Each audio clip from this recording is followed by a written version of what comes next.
Hello, everybody.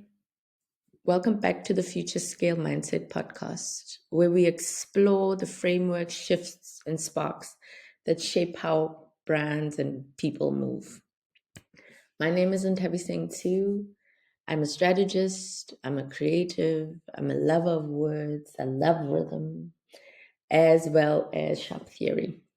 So today, I'm not bringing in a guest, but I'm bringing in a book, and a bold one at that. The book is titled Crush It, and it was published in 2009 by the well-known Gary Vaynerchuk. Okay? It's 16 years later of the book being published. However, its ideas are still circulating in boardrooms, on podcasts, on social media, and basically everywhere, to be very honest.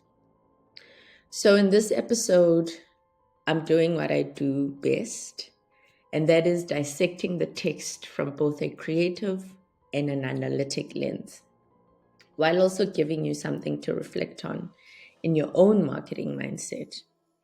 So there will be no fluff, there will be no pretty flowers on the table, there will be no hustle worship.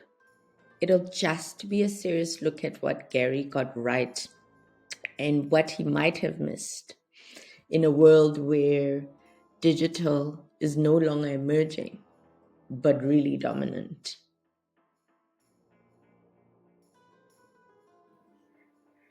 So let's place the book in time.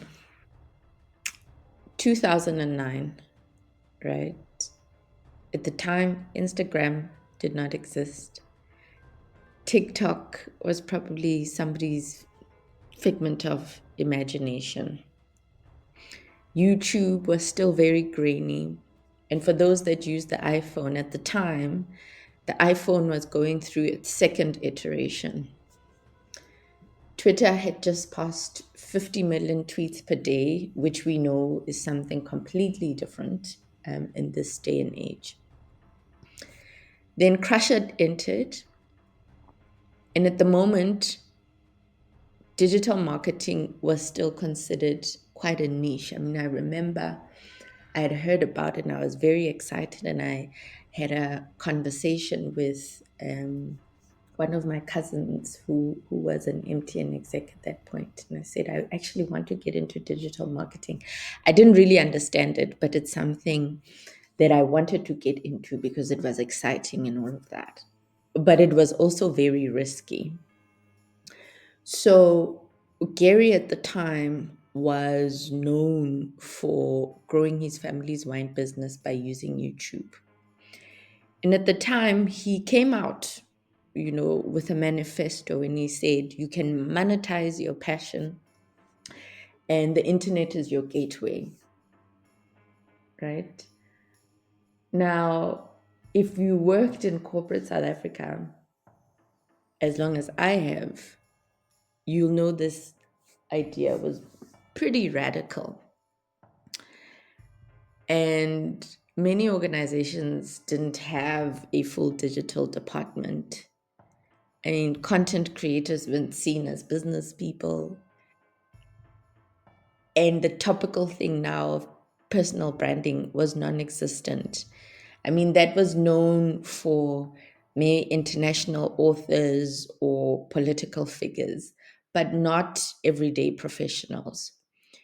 So within this context, Crush It really gave people language and permission to start. And I think people just took it and ran with it, just as we see today.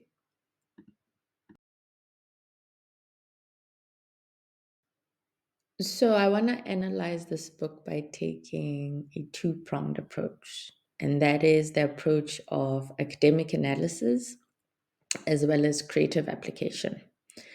From an academic standpoint, Gary's thesis is clear. And the clarity is that the conversions of passion and digital access levels the playing field. So he leans heavily on authenticity, storytelling, and consistency. So these are the three pillars that now dominate the influencer marketing and content strategy, as well as entrepreneurial education space. And in fact, in modern digital branding research, this often aligns with his core ideas. However, from a methodological perspective, the book itself really relies on anecdote and momentum. So you'll see that there are no frameworks and no empirical studies. And if you think about it, that's not necessarily a bad idea or a flaw, but it places the book more in a motivational genre, that is, rather than business literature. So if you look at it as well from a practical side, this book offers advice that in the time it was published, which was 2009, was ahead of its time. It highlights four principles: create content daily, know your platform's culture, be present always, build brand equity before monetizing. And these principles still hold.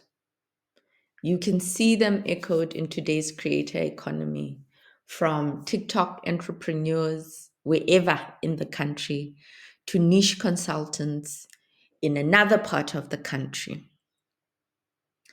But let's not pretend that it's perfect.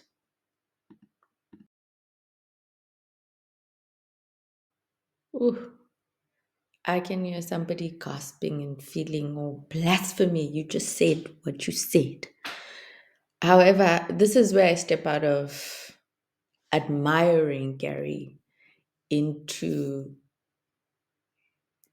criticizing him in a constructive way and respectful way as a typical African.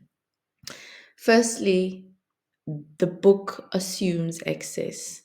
And yes, right now, a lot of people are working towards giving the country and the continent access to digital spaces and digital rooms, etc. However, to time, to tools, to digital literacy, access is still limited. It doesn't account for the inequalities or platform bias that is out there. So in essence, not everybody can crush it equally, that is. And if you've tried to build a brand while working a demanding full-time job, being a mom, being, all the roles that we occupy as African people, then you'll know exactly what I mean. From a personal perspective, there have been so many brands or companies that I've started that I've tried to grow digitally while and in other ways while in corporate, and they've just crushed and burned. And I realize that now. So it's something to consider. Secondly, is that the hustle mentality is really, really glorified. As someone who's burnt out and bounced back, I can say it with confidence that working for long hours and pushing yourself and having the narrative that says, I will rest when I die, isn't always noble. And sometimes it's really poor strategy. Thirdly, the book's framework centers around the individual and not the ecosystem. In South Africa, where community, language, and legacy shape how brands resonate, we really can't ignore the role of context. So, this means that passion alone really isn't enough. You need structure, you need mentorship, you need market research, and so many other things to make your brand work.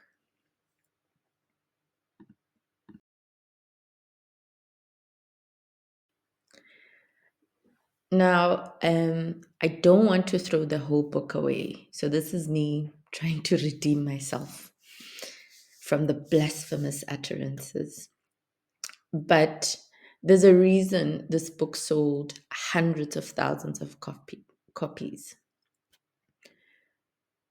What Gary got right and what remains crucial today is the empowerment of the individual voice. I mean, he said a person doesn't need permission to start, which is very true. He further reminded us that audience is earned through value and not status. And he predicted that, and quite accurately at that, that the rise of micro brands, digital first businesses, and the monetization of niche interests would exist.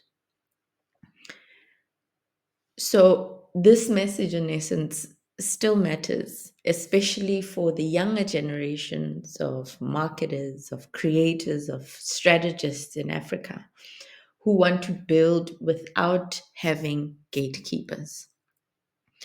And to be honest, some of the energy he brings is absolutely contagious. I mean, this guy is super contagious. And not everything needs to be poetic, right? So sometimes we need a nudge to start, even if we're dancing between theory and creativity.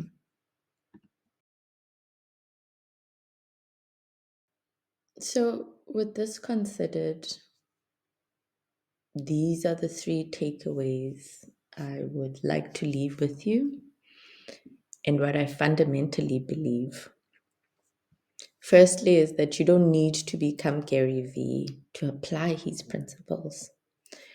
You can be deeply considered, you can be multilingual, you can be slow and strategic, and still build something powerful. Secondly, platforms change and mindsets evolve. And you probably have heard this over time. But passion, storytelling, and consistently still remain fundamental. Very difficult, but they're fundamental. And lastly, the use of technology, but don't let it use you, right? So you use technology, but don't let it use you. The digital world is a means, not the end.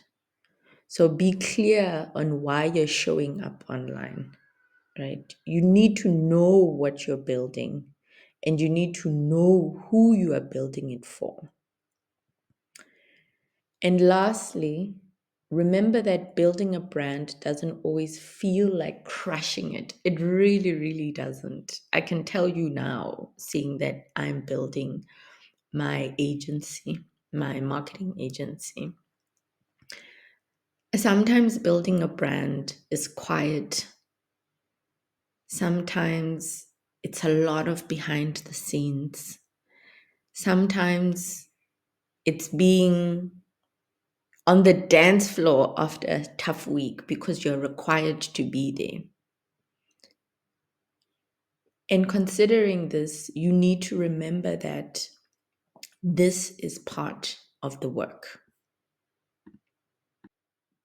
So, with that, thank you for listening. I'm Tabi Sengti, reminding you your voice, your rhythm, your pace are part of your marketing strategy. So, you have to use them wisely. Please follow our page and subscribe. You can also find us on all social platforms. Until then, Take care. And if you're in the mood, put on your favorite track and dance it out. Until next time, ciao.